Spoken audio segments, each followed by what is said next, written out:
नमः शिवाय। ओम नमः शिवाय।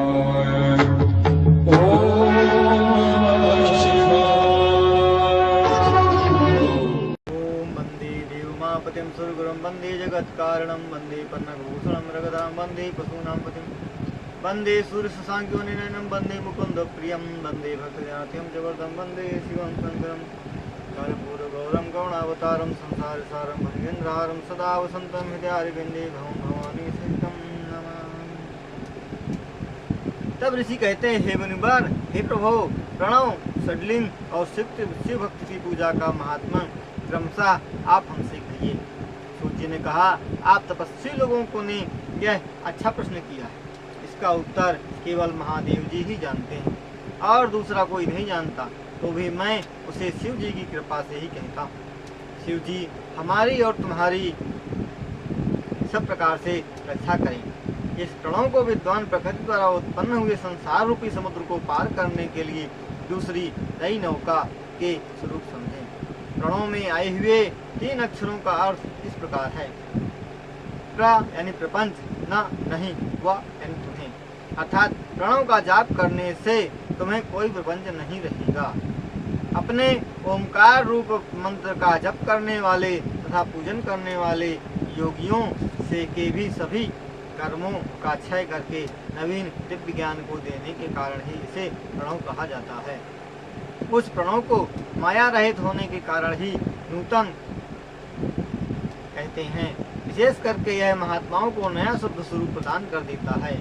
नवीन स्वरूप प्रदान कर देने के कारण ही विद्वान पुरुष से प्रणव कहते हैं। यह प्रणव स्थूल तथा सूक्ष्म भेद से 2 प्रकार का होता है। सूक्ष्म प्रणव एकाक्षर और स्थूल पंचाक्षर होता है। इसका सूक्ष्म रूप अव्यक्त और पंचाक्षर रूप प्रकट होता है। जीवन मुक्त पुरुष के लिए सब वेदों का सार रूप हितकर प्रणव ही है। योगी पुरुष को इसी मंत्र का अनुष्ठान जीवन पर्यंत करते रहना चाहिए।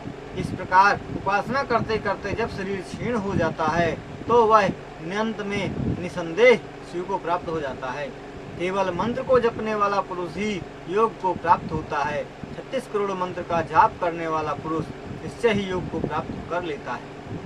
यह सूक्ष्म ही ह्रस्व तथा दीर्घ भेद से 2 प्रकार का होता है। आकार, उकार, मकार तथा बिंदुनाद सहित और शब्द काल कला से युक्त वह प्रणव है। यह 3 मात्रा से युक्त ओमकार सदा योगियों के हृदय में विराजमान रहता है। यह त्रितत्व मकार ही रस प्रणव कहा जाता है। शिव तथा शक्ति की एकता होने से मकार तीनों तत्व स्वरूप हैं। सभी पापों का क्षय हो जाए, इस प्रकार की इच्छा वालों को चाहिए कि वे हृदय प्रणव का जप करें। पृथ्वी, वायु, तेज, आकाश, शब्द आदि 10 दिशाएं, इसका परस्पर संबंध होता है। अतः ये 10 प्रवृत्ति मार्ग में रहते हैं, ऐसा कहा जाता है। जिनकी संसार में प्रवृत्ति है उन्हें रस ओमकार का और संसार से निवृत्ति की इच्छा वालों को दीर्घ ओमकार का जप करना चाहिए। बाह्यतियों के आरंभ में, मंत्रों के आरंभ में इच्छानुसार रस तथा दीर्घ प्रणव का उपयोग किया जाता है। इस प्रणव का उपयोग वेद मंत्रों के आदि तथा दोनों कालों के संध्या वंदन में भी करना चाहिए। इनका 9 करोड़ जप करने से मनुष्य शुद्ध हो जाता है। पुनः 9 करोड़ जप करने से मनुष्य संपूर्ण पृथ्वी को जीत लेता है। फिर 9 करोड़ जप करने से जल तत्व को जीत लेता है। फिर 9 करोड़ जप करने से तेज तत्व को, पुनः 9 करोड़ जप करने से वायु तथा आकाश तत्व को जीत लेता है। फिर 9 करोड़ जप करने से गंध आदि को, फिर 9 करोड़ जप करने से अहंकार को जीत लेता है। ब्राह्मणों, प्रतिदिन 1000 प्रणव का जप करने से मानव शुद्ध हो जाता है। इसके बाद जो जप किया जाता है उससे आत्मज्ञान की प्राप्ति होती है। इस प्रकार 108 करोड़ ओमकार का जप करने से आत्मज्ञान को प्राप्त होकर वह मनुष्य शुद्ध योग को प्राप्त कर लेता है। मानव शुद्ध योग से जीवन मुक्त हो जाता है, इससे कोई संदेह नहीं है। अतः प्रणव रूप शिव तथा सदैव जप का तथा ध्यान करे। समाधि में स्थित महायोगी साक्षात शिव रूप ही होता है। ऋषि, छंद तथा देवता आदि का अपने देह में न्यास करके तब मंत्र का जप करें। आ, ई, उ मात्र युक्त प्रणव का देह में न्यास करके वह ऋषि हो जाता है। 10 मातृकाओं तथा 6 अग आदि को करने से संपूर्ण न्यास का फल प्राप्त होता है। संसार में लगे हुए तथा उससे विरक्त दोनों ही प्रकार के पुण्यों को स्थूल प्रणव का जप करना चाहिए। क्रिया, तप तथा तप भेद में शिव योगी 3 प्रकार के होते हैं। धन आदि संपत्ति से तथा हाथ आदि अंगों से सेवा, नमस्कार आदि क्रियाओं से पूजा करने वाले क्रिया योगी कहे जाते हैं। पूजा में तत्पर, थोड़ा भोजन करने वाले, बाहरी इंद्रियों को जीतने वाले तथा परद्रोह आदि से रहित व्यक्ति को तपोयोगी कहते हैं। इनसे युक्त सदा शुद्ध रहने वाले, काम क्रोध आदि से रहित, सदैव जप करने वाले, बाहरी इंद्रियों को जीतने वाले, परद्रोह आदि से व्यक्ति रहित तपोयोगी कहते हैं। सदैव जप में तत्पर रहने वाले शांत व्यक्ति को जपयोगी कहते हैं। 16 उपचारों से जो शिव योगियों की पूजा करता है वह शुद्ध योग और सालोक आदि क्रम में मुक्ति को प्राप्त कर लेता है। हे ब्राह्मणों, अब मैं जप योग का वर्णन करता हूँ, उसे आप लोग सुने। तपस्वी को ही जप करने का अधिकार है। जप करने से जन्म भर के पाप दूर हो जाते हैं। हे ब्राह्मणों, चतुर्थ्यंत नमः शिवाय यह पंचाक्षर मंत्र ही स्थूल प्रणव रूप है। मनुष्य इस पंचाक्षर मंत्र का जप करने से सभी प्रकार की सिद्धि को प्राप्त कर लेता है। अतः ओमकार युक्त इस पंचाक्षर मंत्र का सदैव जप करें। हे ब्राह्मणों, गुरु की आज्ञा के अनुसार सुंदर वस्त्र धारण कर शुद्ध भूमि पर बैठकर शुक्ल पक्ष की चतुर्दशी से उक्त मंत्र के जप का आरंभ कर कृष्ण पक्ष की चतुर्दशी के दिन उसे समाप्त करे। इसके लिए भादों तथा माघ महीना सब कालों में श्रेष्ठ है। एक बार थोड़ा सा भोजन करे, अधिक न बोले, जितेंद्रिय रहे, अपने राजा के पितरों की प्रतिदिन सेवा करे, नहीं तो वह उनका ऋणी रहता है। और पंचाक्षर मंत्र का आत्मशुद्धि के लिए प्रतिदिन 1000 जप करे। गंगा और चंद्रकला से युक्त शिव जी का स्मरण करते हुए पद्मासन में बैठकर 5 लाख पंचाक्षर मंत्र का जप करे। इससे कल्याण होता है। बाएं भाग में जितने शक्ति पार्वती विराजमान है, शिव गुणों से युक्त है,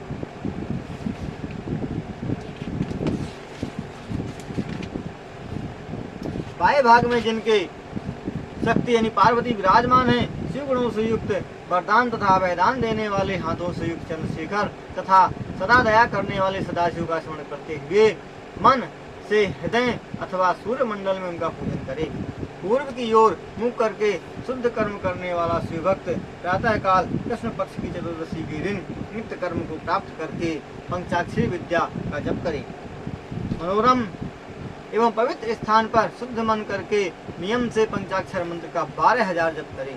पत्नी सहित शिवभक्त ब्राह्मणों का वर्णन करे और शिव पार्वती स्वरूप एक सपत्नीक गुरु का वर्णन करे। ईशान, पुरुष, अघोर, वाम, सद्योजात रूपी 5 शिवभक्त उत्तम ब्राह्मणों का भी वर्णन करे। पूजा की सामग्री को एकत्रित करके शिव जी की पूजा आरंभ करे। इस प्रकार विधिवत शिव पूजा करके तदंतर होम करे। अग्निमुख तक अपने पूरे सूत्रों के अनुसार हवन करके 10, 100, 1000 अथवा 1000 आहुतियाँ कपिला गाय के घी की आहुति यजमान स्वयं अग्नि में डाले अथवा शिव भक्तों को 108 आहुतियाँ दिलाए। होम की समाप्ति होने पर ईशान आदि स्वरूप वाले गुरुओं तथा सम शिव गुरु रूप गुरु को दक्षिणा तथा 2 गायें या 1 गाय 1 सांड दे। उनके पैर धोने से बचे हुए जल से यजमान स्वयं सिर से स्नान करे। इसमें 36 करोड़ तीर्थों में स्नान करने का फल प्राप्त होता है। उन ब्राह्मणों को भक्ति पूर्वक दशांगन देकर परमेश्वर की शक्ति रूप से गुरु पत्नी की पूजा करे। ईशान आदि रूप से ब्राह्मणों की पूजा करनी चाहिए। शक्ति के अनुसार परमन्न से उनका पूजन कर रुद्राक्ष, वस्त्र, बड़े कुएं भी दान करें। अंत में बलिदान करके ब्राह्मणों को भोजन कराए। फिर देवेश महादेव की प्रार्थना करके जप की समाप्ति करें। इस प्रकार विधिवत पुष्चरण करने वाले पुरुष को मंत्र सिद्धि हो जाता है। फिर 5 लाख जप करने से सभी पापों का नाश हो जाता है। अतः अतल लोक से लेकर सत्यलोक तक 5 लाख जप करने से उस लोक के ऐश्वर्य की प्राप्ति होती है। यदि बीच में ही मृत्यु हो जाए तो शिव भक्त पुण्य भोग के अंत में भूलोक में जन्म लेता है और वह पुनः जापक होता है। इस जन्म में पुनः 5 लाख मंत्र का जप करने से उसे ब्रह्म सायुज्य की प्राप्ति होती है। फिर 5 लाख जप करने से सारूप ऐश्वर्य की प्राप्ति होती है। 1 करोड़ मंत्र का जप करने से वह साक्षात ब्रह्मा के समान हो जाता है। इस प्रकार कार्य ब्रह्म के सायुज्य को प्राप्त करके वह ब्रह्मा के कल्पांत तक इच्छानुसार सुख भोगों को प्राप्त करता है। पुण्य पुनः दूसरे कल्पांतर के आने पर वह ब्रह्मा का पुत्र होता है, फिर उत्कृष्ट तपस्या करने से यशी होकर क्रम से मुक्त हो जाएगा। पृथ्वी आदि कार्य रूप पंच महाभूतों से क्रमशः इन लोकों का निर्माण हुआ है। पाताल से लेकर सत्यलोक तक ये 14 ब्रह्मलोक हैं। सत्यलोक से आगे क्षमा वैकुंठ लोक तक 14 विष्णु के लोक हैं। वैकुंठ नामक उत्तर नगर में जिन्हें क्षमा लोक कहते हैं, उसी में कार्य विष्णु रहते हैं और वहाँ यह महाभोगी रक्षा करने के लिए निवास करता है। उसके ऊपर सुचिलोक पर्यंत 28 लोक हैं। सुचिलोक के ऊपर कैलाश में समस्त प्राणियों के संहारक रुद्र का निवास है। उसके आगे अहिंसा लोक तथा 56 लोक स्थित हैं। अहिंसा लोक में स्थित होकर ज्ञान कैलाश पूर्व में कारेश्वर सब का तिरोभाव करके विराजमान रहते हैं। अहिंसा लोक से ऊपर काल चक्र लोक है और उसके ऊपर कालातीत लोक है। वहाँ काल चक्रेश्वर नामक शिव का निवास है और वे माहिष धर्म में स्थित होकर सबको काल से जोड़ते हैं। असत्य, असुचि, हिंसा, निघृण, उक्त, असत्य आदि 4 पाद काम रूपधारी शिव के अंश हैं। नास्तिकता युक्त लक्ष्मी, संग वेद ब्रह्म शब्द, क्रोध का संग कृष्ण वर्ण ये महामहेश के रूप वाले हैं।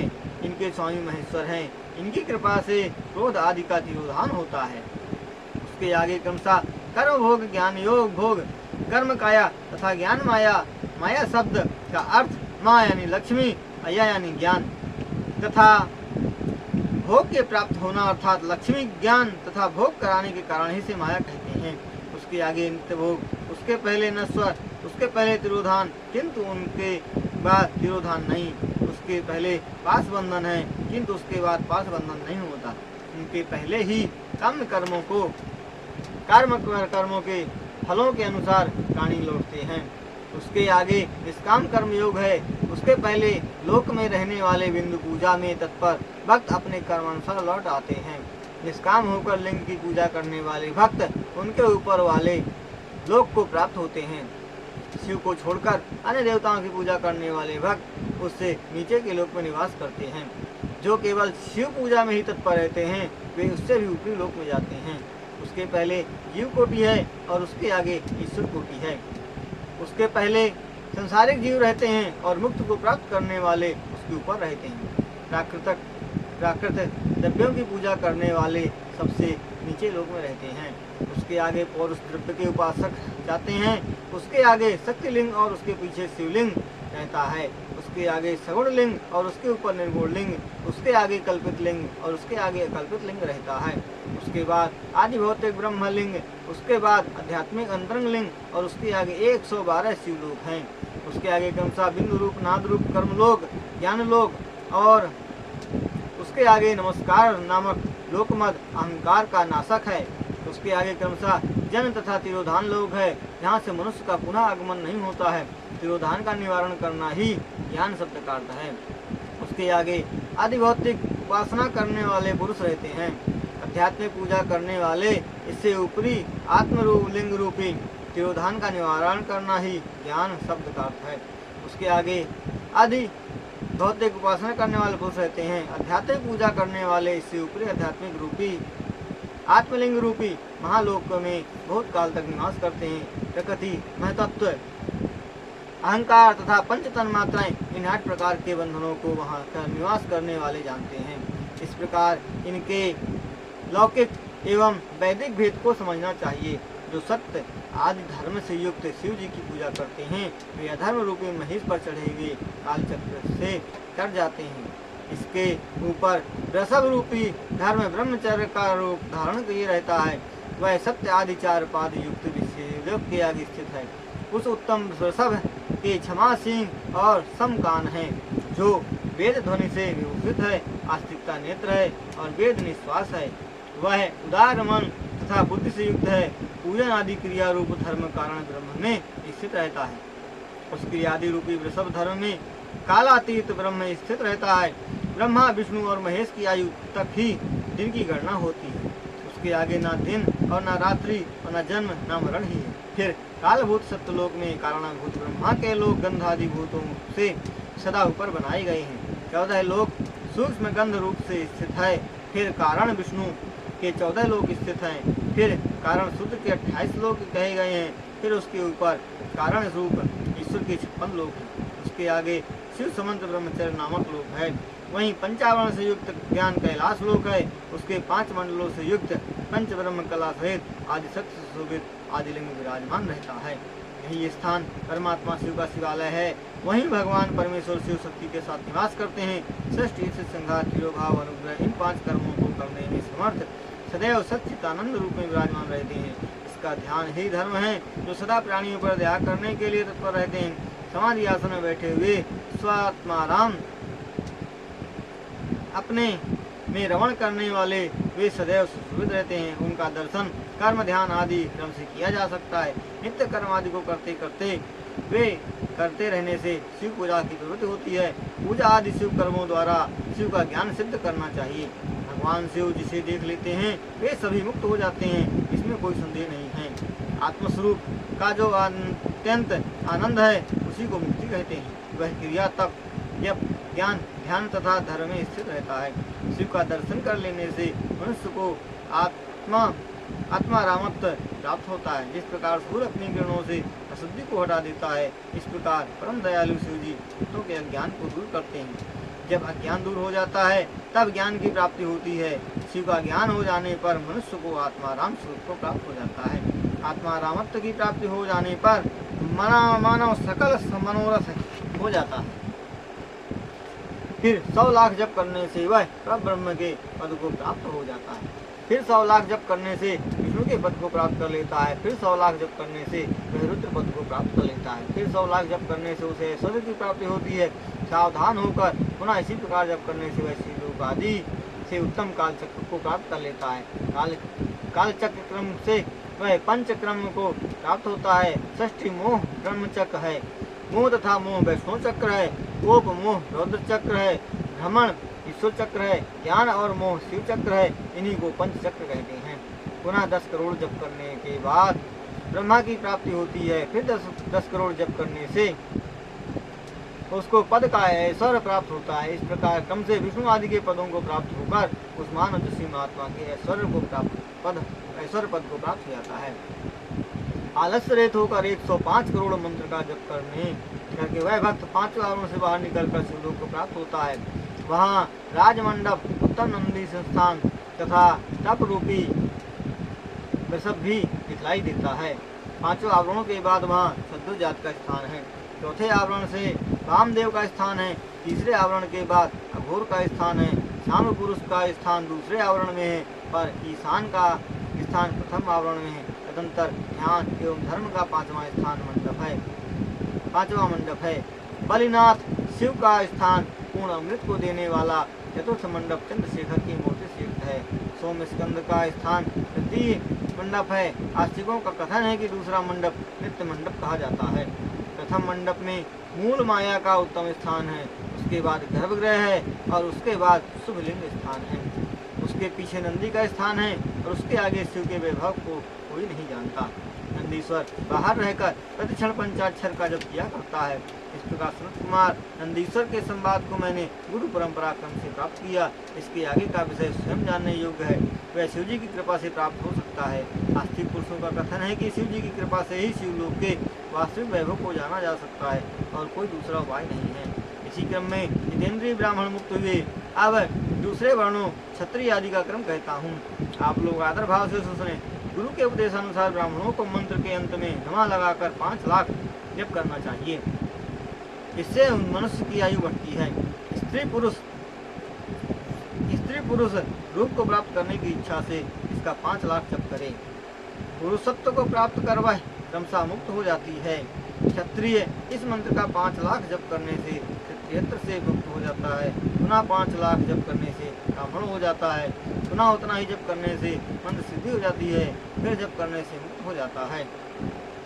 पुनः 5 लाख जप करने से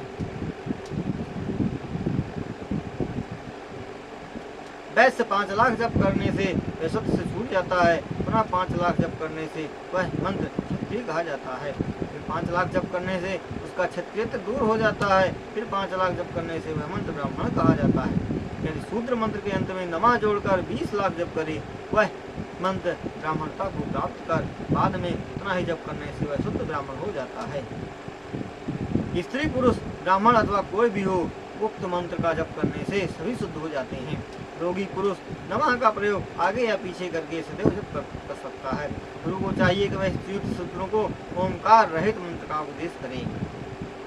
साधक जब 5 लाख जब पूरा कर चुके तो शिव जी को प्रसन्न करने के लिए महाअभिषेक नैवेद्य चढ़ाकर शिव भक्तों की पूजा करे।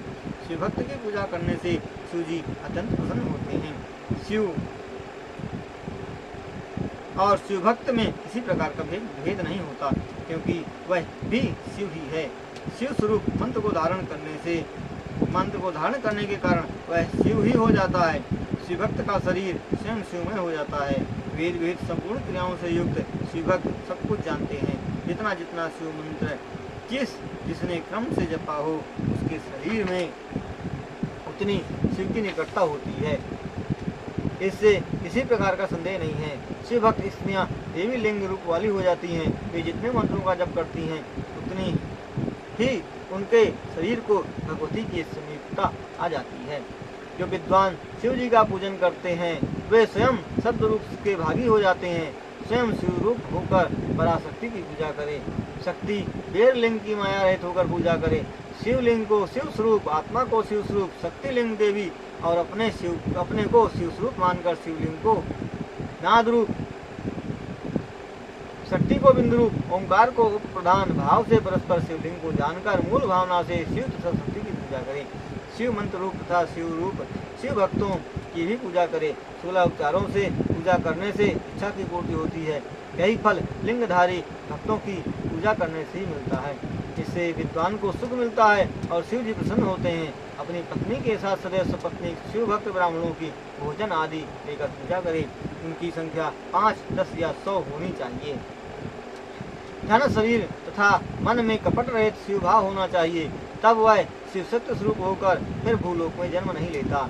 नाभि के नीचे ब्रह्मा का, नाभि से ऊपर कंठ तक विष्णु का और शिव भक्त का मुख लिंग रूप है। मरे हुए दाह आदि क्रिया से युक्त जिनकी अभी दाह क्रिया नहीं हुई है, उन पितरों के निमित्त सबसे पहले आदि पितर शिव जी की पूजन करे, फिर आदि माता शक्ति का पूजन करे, उसके बाद शिव भक्तों की पूजन करे। इस प्रकार वह प्राणी पितरलोक में पहुंचकर क्रमशः मुक्त हो जाता है। क्रिया युक्त 10 ब्राह्मणों से तप करने वाला एक ब्राह्मण अधिक माना जाता है। जप करने वाले 100 ब्राह्मणों से जप करने वाला एक ब्राह्मण श्रेष्ठ होता है। 1000 जप करने वालों में से एक शिव ज्ञानी विशेष होता है और 1 लाख शिव ज्ञानियों में ध्यान करने वाला विशेष होता है। 1 करोड़ ध्यान करने वालों में समाधि में स्थित एक विशेष होता है। इन विधियों की उत्तमता होने के कारण उत्तरोत्तर पूजा करने से जो फल मिलता है उसे ज्ञानी पुरुष भी नहीं जान सकते हैं। इस कारण से शिव भक्त की महिमा को कौन मनुष्य जान सकता है। शिव भक्त का पूजन ही शिव भक्ति पूजन है। जो मनुष्य भक्ति पूर्वक शिव पूजन करता है वह स्वयं शिव स्वरूप होकर शिव को प्राप्त होता है। जो इस वेद सम्मत अध्याय को अर्थ सहित पढ़ता है वह ब्राह्मण शिव ज्ञानी होकर शिव के साथ प्रसन्न रहता है। हे मुनीश्वरों, विशेष जानने वाले ब्राह्मणों को चाहिए कि वह इसे शिव भक्तों को सुनाए। हे ब्राह्मणों, उसे शिव के प्रसाद तथा उनकी कृपा से सभी प्रकार की सिद्धि प्राप्त हो जाती है। इस प्रकार शिव महापुराण प्रणव पंचाक्षर मंत्र का महात्म वर्णन नामक 17वां अध्याय समाप्त हुआ।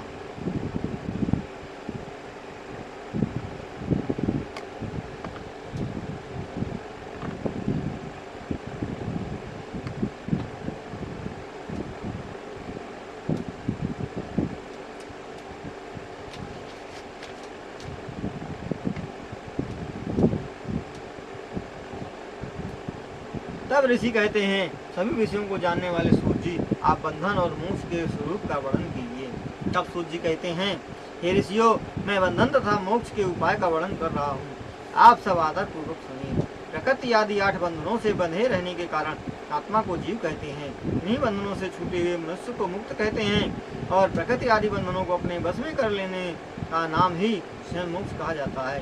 बंधनों से जकड़े हुए को जीव और उनसे मुक्त पुरुष को मुक्त कहते हैं। प्रकृति के आगे बुद्धि, बुद्धि के आगे गुणात्मक अहंकार और पंच तन्मात्राएं, इन आठों को प्रकृति कहा जाता है। उक्त प्रकृति संगत 8 भावों से इस देह की रचना होती है और देह से किए गए कार्यों को कर्म कहते हैं। फिर देह से कर्म और कर्म से देह का कर्म चलता है। शरीर 3 गुण प्रकार का होता है, स्थूल, सूक्ष्म और कारण। स्थूल शरीर संसारिक व्यापारों का कारण होता है और सूक्ष्म इंद्रियों का भोग देने वाला होता है। कारण शरीर जीव को कर्मानुसार आत्मा के भोग के लिए है। कर्मों से ही सुख, दुख, पाप, पुण्य प्राप्त होते हैं। इसलिए यह जीव रूप कर्म रूपी रस्सी से बार बार बंधकर अपने कर्मों के अनुसार 3 प्रकार के शरीरों में सदा चक्र की भांति घूमता रहता है। चक्र के समान सदैव ना घूमता रहे, इसके लिए संसार रूपी चक्र के कर्ता जगदीश्वर का पूजन करे। प्रकृति आदि ये 8 महाचक्र हैं, इनसे परे केवल शिव हैं, क्योंकि संसार चक्र के रचयिता महेश प्रकृति से परे हैं। जिस प्रकार जीता हुआ बालक जल को पीता है, तदंतर भवन कर देता है, इसी प्रकार शिव की प्रकृति को बस में किए रहते हैं। संपूर्ण सृष्टि उसके बस में है, अतएव वे शिव कहे जाते हैं। शिव ही सर्वज्ञ, परिपूर्ण, निष्प्रय हैं। वे अपनी सर्वज्ञता से तृप्त अनादिबोध हैं। स्वतंत्रता से युक्त होने के कारण वे शिव शक्ति युक्त हैं तथा वे महेश्वर की अनंत शक्ति हैं। उनके मानस ऐश्वर्य को केवल वेद जानते हैं। इस कारण शिव के ही साथ से प्रकृति आदि वश में होती है।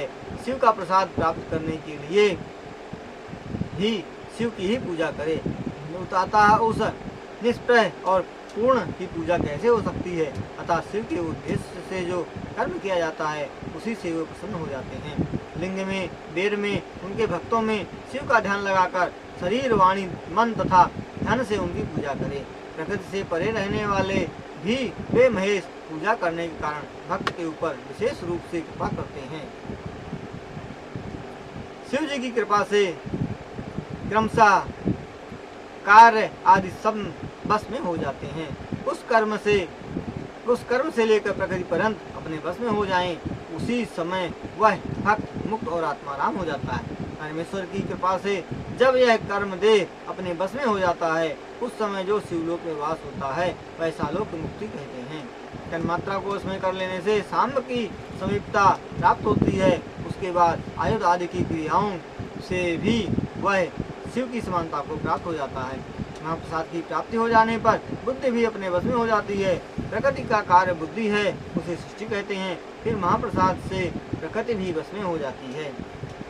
तब शिव जी का मानस ऐश्वर्य प्रयत्न के बिना ही मिल जाता है। सर्वज्ञता आदि शिव के ऐश्वर्य को प्राप्त कर भक्त अपने में शोभित हो जाता है। उसी को वेद शास्त्र के ज्ञाता विद्वान सायुज्य मुक्ति कहते हैं। इसी क्रम में लिंग आदि की पूजा करने से स्वयं की ही मुक्ति हो जाती है। इसीलिए शिव की प्रसन्नता को प्राप्त करने के लिए क्रिया आदि उनकी विरुद्ध पूजा करें। शिव की क्रिया, शिव का तप और शिव मंत्र का जाप है। शिव का ज्ञान, शिव का ध्यान, इन दोनों का निरंतर अभ्यास करे और प्रातः काल से सोने तक तथा जीवन से मरण पर्यंत शिव का ध्यान करता रहे। कमल आदि के फूलों से शिव जी की पूजा करने से भक्त शिवलोक को जाता है। तब ऋषि कहते हैं, हे सूरत, सूर्य जी, लिंग आदि में शिव पूजा का क्या विधान है, उनका वर्णन कीजिए। अब सूर्य जी कहते हैं, हे ब्राह्मणों, मैं लिंग आदि में शिव पूजा का विधान का क्रमशः वर्णन करता हूँ, उसे आप लोग सावधान होकर सुने। सभी इच्छाओं को पूर्ण करने वाला सर्वप्रथम प्रणव लिंग है। सूक्ष्म प्रणव रूप शिव निष्कल निराकार है और स्थूल लिंग कलायुक्त है, उसी को पंचाक्षर कहते हैं। इन दोनों की पूजा को तप कहते हैं। दोनों ही मोक्ष को देने वाले हैं। पुरुषार्थ से तथा प्रकृति से निर्मित हुए बहुत से लिंग हैं, उनका विस्तार पूर्वक वर्णन शिव जी ही कर सकते हैं, दूसरा कोई नहीं। अपितु पार्थिव लिंगों से संबंध में जो मुझे मालूम है वह मैं तुमसे कहता हूँ। पहला स्वयंभू लिंग, दूसरा बिंदु लिंग, तीसरे प्रतिष्ठा किए हुए लिंग, चौथा चरलिंग, पांचवा गुरुलिंग। देवता तथा ऋषियों के तरफ से संतुष्ट होकर उनके समीपता को प्राप्त करने के लिए पृथ्वी के भीतर बीज और नाद रूप से रहने वाले शिवजी हैं। जिस प्रकार अंकुर भूमि को भेद कर बाहर निकलता है, उसी प्रकार स्वयं पैदा हुए लिंग को संभूत रहना चाहिए। उस लिंग की पूजा करने से ज्ञान की वृद्धि अपने आप हो जाती है। सोना, चांदी, पृथ्वी अथवा वेदी में अपने हाथ में लिखे हुए लिंग तथा शुद्ध प्रणव मंत्र को यंत्र पर लेकर उसकी प्रतिष्ठा और आवाहन करें। यह बिंदुनादमय लिंग का स्थावर तथा जंगम रूप है। यह पूर्ण भावना नहीं है। इसमें निसंदेह शिव के दर्शन होते हैं। जहाँ शिव जी का विश्वास किया जाता है वहाँ वे निसंदेह फल देते हैं। अपने हाथ से लिखे हुए यंत्र स्थावर आदि में तथा स्वाभाविक स्थान में लिखकर आवाहन करके षोडशोपचार से उसका पूजन करे। इससे स्वयं ईश्वर की प्राप्ति होती है और अभ्यास करने से ज्ञान प्राप्त होता है। देवताओं तथा ऋषियों ने भी अपनी सिद्धि के लिए मंत्र सहित अपने हाथ से सुमंडल में थे शुद्ध भावना से उत्तम लिंग को स्थापित किया है। उसी लिंग में पौरुष अर्थात प्रसिद्ध कहते हैं। उस लिंग की प्रतिदिन पूजा करने से पुरुषार्थ तथा ऐश्वर्य की प्राप्ति होती है। विद्वान ब्राह्मणों ने, राजाओं ने, धर्मवान पुरुषों ने शिल्प कला विधि द्वारा जिस लिंग का निर्माण कराकर जिसे मंत्र द्वारा स्थापित एवं मनुष्यों द्वारा प्रतिष्ठित कराया गया हो वह प्राकृतिक है। इसके पूजन से प्राकृत ऐश्वर्य मिलते हैं जो बल युक्त एवं नित्य है और उसे पौरुष लिंग कहते हैं। जो दुर्लभ, दुर्बल और अनित्य है उसे प्राकृतिक लिंग कहते हैं। लिंग नाभि, जीभ, नासिका का अगला भाग है। शिखा के क्रम से कमर से लेकर हृदय तक मुख, इन तीनों स्थानों में अध्यात्म लिंग, चर लिंग की कल्पना करनी चाहिए। पर्वत में पौरुष लिंग और पृथ्वी में प्राकृतिक लिंग है। वृक्ष आदि में पौरुष लिंग, गुल्म आदि में प्राकृतिक लिंग की भावना करनी चाहिए। साठी आदि में निर्मित लिंग को प्राकृतिक तथा साली तथा गोधूम द्वारा निर्मित लिंग को पौरुष समझना चाहिए। पौरुष लिंग से ऐश्वर्य और अणिमा आदि सब सिद्धियां मिलती हैं। आस्तिकों का कथन तथा प्राकृतिक लिंग की उपासना करने से अच्छी स्त्री तथा धन आदि की प्राप्ति होती है। चर लिंगों में रसलिंग को प्रथम कहा गया है। रसलिंग की उपासना से ब्राह्मणों के सभी मनोरथ पूर्ण होते हैं। बाण लिंग क्षत्रियों को महाराज पद प्रदान करता है। स्वर्णलिंग वैश्यों को महाधन का स्वामी बनाता है। शिला निर्मित लिंग शूद्रों को भी शुद्ध कर देने वाला होता है। स्फटिक लिंग और बाण लिंग सबकी मनोकामनाओं को पूर्ण करता है। जो लिंग जिस वर्ण के लिए कहा गया है वह सुलभ ना हो तो दूसरे लिंग की भी पूजा की जा सकती है। सधवा स्त्रियों के लिए पार्थिव लिंग का विशेष महत्व है। संसारिक भोगों में प्रवृत्त विधवा स्त्रियों के लिए स्फटिक लिंग की उपासना कही गई है। संसारिक भोगों से निवृत्त विधवा स्त्रियों के लिए रसलिंग उत्तम होता है। मुनिमरो, बचपन जवानी तथा बुढ़ापे में शुद्ध स्फटिक का लिंग स्त्रियों की सभी इच्छाओं को पूर्ति करता है। सुख भोगों की इच्छा रखने वाली स्त्रियों के लिए पीठ पूजा हितकर होती है। गुरु द्वारा प्रेषित भक्त को सभी प्रकार की पूजा करनी चाहिए। अभिषेक के अंत में साली अन्न से निर्मित नैवेद्य चढ़ाना चाहिए। पूजा की सामग्री होने पर लिंग को पात्र में बंद करके अलग घर में रख दें। पूजा से निवृत्त ब्राह्मणों को भोजन कराना चाहिए। जो संसार से निवृत्त हो चुके हैं उनके लिए सूक्ष्म लिंग की पूजा का विधान है। विभूति से उनकी पूजा करके विभूति ही उसे अर्पण करे। पूजा करके उस लिंग को सदा सिर पर धारण करे। विभूति 3 प्रकार की होती है। लोक, वेद तथा शिवाग्नि से उत्पन्न। लौकिक आग की भस्म पात्रों को शुद्धि के लिए ले। मिट्टी, लकड़ी, लोहा, धान्य, तिल आदि द्रव्यों वस्तुओं तथा वासी वस्तुओं की शुद्धि लौकिक अग्नि से होती है। कुत्ता आदि से दूषित वस्तु की शुद्ध भस्म से हो जाती है। इसका प्रयोग जल के साथ अथवा बिना जल के भी किया जाता है। ग्राह्यपत्य अग्नि की भस्म को वेदाग्नि भस्म कहते हैं। इसका संग्रह कर्म के अंत में करे। मंत्र और क्रिया से उत्पन्न कर्माग्नि ही भस्म रूप वाली होती है। उस भस्म को धारण करने से कर्मों का प्रभाव अपने आप आ जाता है। वैदिक अघोर मंत्र से बेल की लकड़ी जलाएं, इसी का नाम शिवाग्नि है। इसी से शिवाग्नि भस्म होती है। कपिला गाय के अथवा किसी गाय के गोबर से समय, पीपल, पलाश, बरगद, अमलतास तथा बेल इन्हें शिवाग्नि में जलाने से उत्पन्न भस्म शुद्ध होती है। अथवा शिव मंत्र का उच्चारण करके गर्भाग्नि में लकड़ी को जलाकर उसे छानकर नए घड़े से ढक दें। शांति के लिए यह भस्म धारण करनी चाहिए। इसे मानव मान्य एवं पूज्य हो जाता है। शिव जी ने पहले भस्म शब्द का अर्थ इस प्रकार किया था। मैं जैसे राजा अपनी प्रजा के सार रूप कर का ग्रहण करता है वैसे मनुष्य धान्य आदि को जलाकर उसका सार ग्रहण करते हैं। जिस प्रकार जठराग्नि विविध प्रकार के अनेक भक्ष्य पदार्थों को जलाकर उसमें से सार अंश को लेकर शरीर को पुष्ट करती है, इसी प्रकार संपूर्ण सृष्टि रूप प्रपंच को करने वाला वह परमेश्वर शिव अपने अधीनस्थ प्रपंच को जलाकर उससे सार को ग्रहण कर उस प्रपंच के सारभूत भस्म को अपने शरीर में लगा लेते हैं। इस विभूति को लगाने के बहाने से वे संपूर्ण जगत के सार को धारण करते हैं। अपने रत्न को उन्होंने अपने शरीर में भस्म रूप से धारण किया। आकाश के सार से केश और वायु के सार से मुख, अग्नि के सार से हृदय, जल के सार से कटी, पृथ्वी के सार से जानू, इसी प्रकार उनके सभी अंग है। ब्रह्मा विष्णु और रुद्र का सार कुंड है। तिलक रूप से ललाट के अंत में महेश्वर है। जिस प्रकार संसार की वृद्धि से इसे सर्वसमर्थ माना जाता है, इसीलिए संपूर्ण सृष्टि को शिव जी ने अपने वश में कर लिया। इसलिए इसे वश में करने वाला दूसरा कोई नहीं, केवल शिव है। जिस प्रकार सभी मृगों का हिंसक केवल सिंह ही है, इसे मारने वाला कोई नहीं, इसी से यह सिंह कहा जाता है। सा संग यानी नित्य सुख, ई यानी आनंद रूप स्वरूप पुरुष है, वह शक्ति तथा अमृत स्वरूप है। इन तीनों को मिला देने से शिव शब्द बन गया। इस प्रकार अपनी आत्मा की शिव रूप में पूजा करे। शिव पूजन करने से पहले भस्म लगाए, त्रिपुण धारण करे, पूजा काल में जल सहित भस्म को ले। केवल आत्मा की शुद्धि के लिए जल रहित ले। दिन में या रात में नर हो या नारी पूजा के लिए जल मिश्रित भस्म को लेकर त्रिपुंड के रूप में धारण करे। त्रिपुंड धारण करने से जो शिव की पूजा करता है, उसी को संपूर्ण शिव पूजा का फल प्राप्त होता है। शिव मंदिर से भस्म धारण करने वाला उत्तम आश्रय वाला होता है। शिव में ही तल्लीन रहने वाला शिवगामी कहा जाता है। जिसकी भक्ति शिव व्रत में है, उसे न असोच न सूतक लगता है। लाट में सफेद भस्म, मिट्टी का तिलक धारण करे, अपने या गुरु के हाथ से तिलक धारण करे, यह शिव भक्त का लक्षण है। और जो गुणों को शिष्यों में गुरु यानी आरोपण कर देता है, उसे गुरु कहते हैं। यही गुरु शब्द का विग्रह है। जो स्वयं विकार रहित होकर शिष्य को राजस गुणों से दूर करता है, वह गुणातीत परम शिव गुरु रूप है। अथवा जो गुरु विश्वस्त एवं योग्य शिष्यों के तीनों गुणों को हटाकर शिव का साक्षात ज्ञान करा देता है, वही गुरु कहने योग्य है। अतएव गुरु का शरीर ही गुरुलिंग है। उसकी पूजा करने से गुरु सेवा का फल प्राप्त होता है। सुनी हुई आज्ञा का जो पालन करता है, उसे सुश्रुवा कहते हैं। उसे तन मन वाणी से करना चाहिए।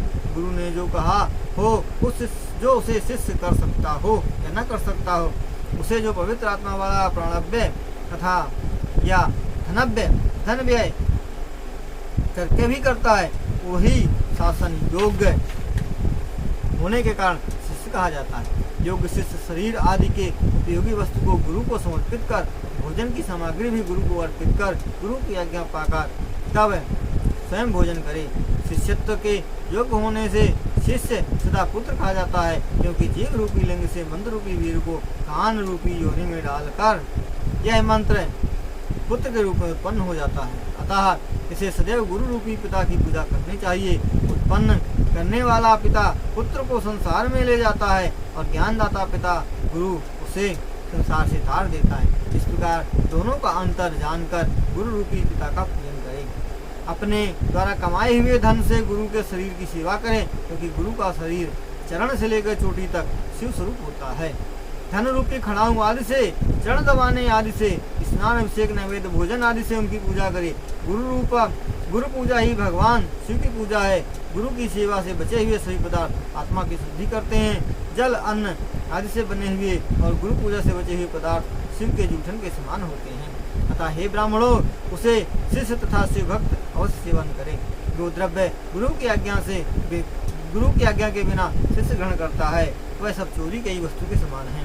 विशेषज्ञ गुरु को ही यत्पूर्वक गुरु बनाना चाहिए। अज्ञान को दूर करना ही गुरु का कर्तव्य है। यह कार्य विशेष गुरु ही कर सकता है। पहले कार्य की निर्विघ्न पूर्ति होने के लिए विघ्नों की शांति करनी चाहिए। निर्विघ्न तथा सांगोपांग क्रिया कर्म ही सफल होता है। इसलिए सभी कर्मों के आरंभ में गणेश का पूजन करना चाहिए।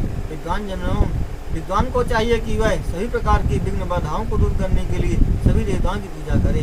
इससे ज्वर आदि रोग, ग्रंथि रोग, बाहरी तथा आंतरिक सभी रोगों की निवृत्ति हो जाती है। पिशाच, सियार, दीमकों का पैदा होना तथा सहसा, गोधानी, छिपकली आदि का गिरना, घर में कछुआ, सांप, दुष्ट स्त्री को दिखलाई देने पर, वृक्ष यानी भालू स्त्री एवं गाय का प्रसव होता हुआ देखने पर भी आगे होने वाला दुख जाना जाता है। इसलिए ये भौतिक पाप कहे जाते हैं। अपवित्र वस्तु, वज्रपात तथा महामारी, मृत्यु कारक ज्वर, हैजा, गोमारी, सूर्य का जन्म क्षेत्र पर दुष्ट ग्रहों का प्रभाव, संक्रांति तथा अन्य ग्रहों का अपनी राशि पर प्रभाव होना, स्वप्न का देखना आदि ये आदि दैविक प्रकोप कहे गए हैं। मृदा, चांडाल तथा पतितों का स्पर्श करके घर में प्रवेश करने पर इस प्रकार के आने वाले दुख की सूचक अरिष्ट में बुद्धिमान को चाहिए कि वह उन दोषों की शांति के लिए यज्ञ करे। देव मंदिर, गौशाला, यज्ञशाला, घर का आंगन तथा प्रादेश मात्र ऊंची 2 हाथ चौकोर वेदी बनाकर उसे सुशोभित करें। एक भार मात्र यानी 100 सेर जौ रखकर उसे फैलाएं। उसके बीच में कमल पुष्प का रंगोलियों से चित्र बनाएं। चारों दिशाओं में भी बनाएं। धागे से घड़ा को लपेटकर उगल से धूप देकर उस घड़े के बीच में रखे और ऐसे ही 4 घड़ों को 8 कोनों में भी रखे। नाल सहित आम के पत्तों को उन 8 घड़ों में मंत्र पढ़ते हुए पंचद्रव्यों लवंग, कंकोल, अगर, जायफल, कपूर के साथ डाले। उस घड़ों में नीलम आदि 9 रत्नों को भी क्रमशः डाले। इसके लिए कर्मकांड को जानने वाले श्रुति ब्राह्मण का वर्णन करे। उस घड़े में विष्णु तथा इंद्र आदि की स्वर्ण प्रतिमा डाले। बीच में रखे हुए कुंभ के ऊपर पूर्ण पात्र रखकर उसमें विष्णु का आवाहन कर उनकी पूजा करे। पूर्व आदि की सभाओं में उन देवताओं के मंत्रों से इंद्र आदि का क्रमशः पूजन करे अथवा उनके चतुर्थ नाम के साथ नमा जोड़कर पूजा करे। आह्वान आदि सभी पूजन आचार्य से कराना चाहिए। स्वयं भी उन मंत्रों का आचार्य या ऋत्विक के साथ 100 बार जपे। हे विद्वानों, जबकि समाप्ति हो जाने पर कुंभ के पश्चिम भाग में उसमें करोड़ लाख हजार अथवा 108 घी की आहुतियां दे। 1 दिन, 9 दिन और अथवा सामूहिक रूप से देश काल के अनुसार छोटे होम करे। शांति के लिए समी का होम, आजीविका के लिए पलाश का होम, समिधा, अन्न एवं घी इनका हवन नाम मंत्रों से करे। जिस द्रव्य से यज्ञ प्रारंभ किया हो अंत तक उसी का हवन करें। पुण्यावाचक वाचन कराकर अंत में कलश के जलों से प्रोक्षण अभिषेक करे। अंत में आहुतियों की संख्या के अनुसार ब्राह्मणों को भोजन कराए। आचार और ऋतुजों के हवश्य अन्न को भोजन कराए। होम के अंत में सूर्य आदि ग्रहों की पूजा करके ऋतुजों को क्रम से 9 रत्नों को दक्षिणा में दे। उसके बाद 10 दान तथा भूमि दान करे। ये दान यज्ञोपवीत हुए बटुओं, गृहस्थियों तथा तपोवन में रहने वालों को, पहले कन्याओं को, सौभाग्यवती स्त्रियों को, तदंतर विधवा स्त्रियों को दे। पूजन आदि में चढ़ाई संपूर्ण सामग्री आचार्य को दे। उत्पात तथा महामारी आदि दुखों के स्वामी यमराज है, अतः इन्हें प्रसन्न करने के लिए काल प्रतिमा का दान करे। 100 निष्क 108 तोला का एक निष्क होता है अथवा 10 निष्क की काल एक पुरुषाकार मूर्ति बनाए। उसके हाथ में 5 अंकुश दे। उस काल प्रतिमा का दान दक्षिणा के साथ ब्राह्मण को दे। फिर पूर्ण आयु की प्राप्ति के लिए तिल दान करे। फिर कांसे के पात्र में घी रखकर उसमें अपना मुख देखकर रोग शांति के लिए उसका भी दान करे। संपन्न व्यक्ति 1000 ब्राह्मणों को, गरीब आदमी 100 ब्राह्मणों को भोजन कराए। दरिद्र व्यक्ति धनुष के अभाव में जितना हो सके उतने ब्राह्मणों को भोजन कराए। भूत प्रेतों की शांति के लिए भैरव की पूजा करे। अंत में शिव जी का महाअभिषेक करके उन्हें नैवेद्य अर्पण करे। बाद में ब्राह्मणों को भोजन कराए। इस प्रकार यज्ञ करने से दोषों की शांति हो जाती है। इस शांति यज्ञ में प्रतिवर्ष फाल्गुन महीने में करना चाहिए। अशुभ दर्शन आदि के हो जाने पर तत्काल 1 मास तक शांति यज्ञ करे। महापाप हो जाने पर उसकी निवृत्ति के लिए भैरव की पूजा करनी चाहिए। 8 बार शिव के मंत्रों को जब कर सूर्य को नमस्कार करे अथवा 1000, 10,000, लाख करोड़ सूर्य नमस्कार करे। नमस्कार रूपी इस यज्ञ के सभी देवता प्रसन्न हो जाते हैं। हे शिव, मैं अपनी बुद्धि से आपके सगुण स्वरूप को अर्पित कर दी है। अब वह निर्गुण रूप में स्थिर नहीं होती है। जो मेरे में अहम भाव था वह आपको देखने के बाद से समाप्त हो गया है। मैं अपने शरीर से आपके चरणों में नम्र हूँ। हे प्रभु, आप महान हैं। मेरा शरीर आपका ही स्वरूप है, यह शून्य नहीं है। मैं इस समय आपका दास हूँ। यथा योग्य इस आत्मयज्ञ को नमस्कार पूर्वक पूर्ण करें। शिव जी को नैवेद्य समर्पण कर तांबूल चढ़ाएं। 108 बार शिव जी की प्रदक्षिणा करें। दूसरों से 1000, 10,000, लाख करोड़ प्रदक्षिणा कराएं। शिव जी की प्रदक्षिणा करने से एक क्षण में पापों का नाश हो जाता है। दुख की जड़ व्याधि है और व्याधि की जड़ पाप है। धर्म से ही पापों का विनाश होता है, ऐसा शास्त्रों में कहा गया है। शिव को प्रसन्न करने से इसे जो धर्म किया जाता है वही पाप नाशक होता है। समस्त शिव धर्मों में प्रदक्षिणा का अधिक महत्व है। क्रियायुक्त ओंकार का जप ही वो उत्तम प्रदक्षिणा है। जब जन्म तथा मृत्यु दोनों माया चक्र कहे गए हैं, किंतु शिव का माया चक्र बलिपीठ कहा गया है। बलिपीठ से आरंभ करके दक्षिणा के क्रम से 2 चरण आगे जाकर बलिपीठ के समीप जाकर नमस्कार करे, इसी को प्रदक्षिणा कहते हैं। प्रदक्षिणा करने से जन्म होता है और नमस्कार करने से आत्मसमर्पण होता है। जन्म तथा मरण इन दोनों को शिव की माया से को समर्पित करे। जब तक वह इस द्वंद्व को समर्पित कर देता है, तब उन दोनों से ही आत्मा मुक्त हो जाती है। जब तक यह शरीर क्रिया के अधीन रहता है, तब तक यह बंधन में रहने के कारण जीव कहा गया है। जब यह तीनों प्रकार के शरीरों को वश में कर लेता है, तो वह मुक्त हो जाता है और माया चक्र के रचयिता शिव ही इसके मूल कारण है। अतः इस माया रूप द्वंद्व को शिव जी को ही अर्पण कर देने से वे स्वयं अपने भक्त को इस माया से मुक्त कर देते हैं। शिव ने इस संसार रूपी द्वंद्व की रचना की है, अतः इसे उन्हीं को समर्पित कर देना चाहिए। विद्वानों, शिव को सबसे अधिक प्रिय प्रदक्षिणा और नमस्कार है। परमात्मा शिव की 16 उपचारों प्रदक्षिणा तथा नमस्कार के साथ की गई महापूजा अत्यंत शुभ फल को देती है। ऐसा कोई पाप भूलोक में नहीं है जिसका विनाश शिव की प्रदक्षिणा करने से ना होता हो। इसलिए शिव की प्रदक्षिणा करके सभी पापों का विनाश करें। शिव की पूजा करने में लगा हुआ मौनी, सत्य भाषण आदि सद्गुणों से युक्त व्यक्ति जब तप ज्ञान ध्यान इसमें एक एक करके करें। ऐश्वर्य दिव्य देह ज्ञान की प्राप्ति, अज्ञान का विनाश, शिव सानिध्य की प्राप्ति, यह क्रिया आदि का ही फल होता है। क्रिया आदि को करने से अज्ञान का नाश होता है और ब्रह्म द्वारा प्रेरित बुद्धि से जन्म भर के पापों को दूर हटाकर देश काल शारीरिक शक्ति तथा धर्म के अनुसार शिव भक्त यथाशक्ति क्रियाओं को करे। बुद्धिमान पुरुष को चाहिए कि वह शिव जी के क्षेत्र में न्याय से कमाए हुए धन से आजीविका करता हुआ निवास करे। जीव हिंसा तथा किसी को कष्ट न दे। पंचाक्षर का जप करने से जल और नष्ट होता है, अथवा दरिद्र के लिए तो भिक्षा का ही अन्न ज्ञान देने वाला कहा गया है। शिव भक्त के लिए भिक्षा में मिला हुआ अन्न ही शिव भक्ति को बढ़ाने वाला होता है।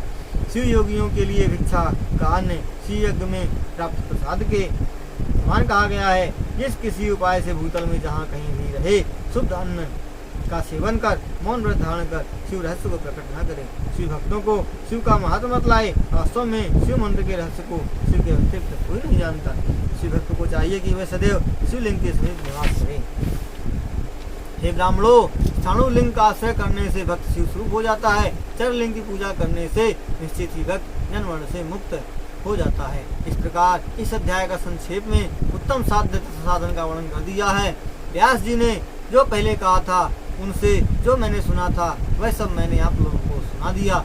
इससे आपका और हमारा कल्याण हो, आप सब में वह शिव भक्ति सुदृढ़ हो। जो मनुष्य इस अध्याय को सदा पढ़ता है और इसे सुनता है, हे महात्माओं, वह शिव जी की कृपा से शिव के ज्ञान को प्राप्त करता है। इस प्रकार शिव महापुराण में शिवलिंग महात्मा वर्णन नामक 18वां अध्याय समाप्त हुआ। वंदे देवमापतिं सुरगुरुं वंदे जगत् कारणं वंदे पन्नगभूषणं मृगधरां वंदे पशूनां पतिं वंदे सूर्यशशाङ्किवनिनयनं वंदे मुकुन्द प्रियं वंदे भक्तजनार्तिहं च वरदं वंदे शिवं शङ्करं कर्पूरगौरं करुणावतारं संसारसारं भुजगेन्द्रहारं सदा वसन्तं हृदयारविन्दे भवं भवानी सहितं नमामि। तो इस प्रकार हमारी 12 ज्योतिर्लिंग 4 धाम वनत यात्रा के दौरान वर्तमान में 41 दिवसीय पंचध्वनि साधना चल रही है। पंचध्वनि साधना छिपरा घाट छिपरेश्वर महादेव मंदिर दिनोरा गांव में अभी वर्तमान में चल रही है। आज 6वां दिन इस साधना का है। दोस्तों, यदि आप यहाँ तक मेरा वीडियो देख रहे हैं तो ज़रूर इस चैनल को सब्सक्राइब करें, लाइक करें और ज़्यादा से ज़्यादा शेयर करें, ताकि हमारी इस यात्रा में और साधना में ज़्यादा से ज़्यादा लोग जुड़ सकें और सभी का कल्याण हो सके। इसी के साथ ओम नमः शिवाय, ओम नमः पार्वती पतये, हर हर महादेव हर।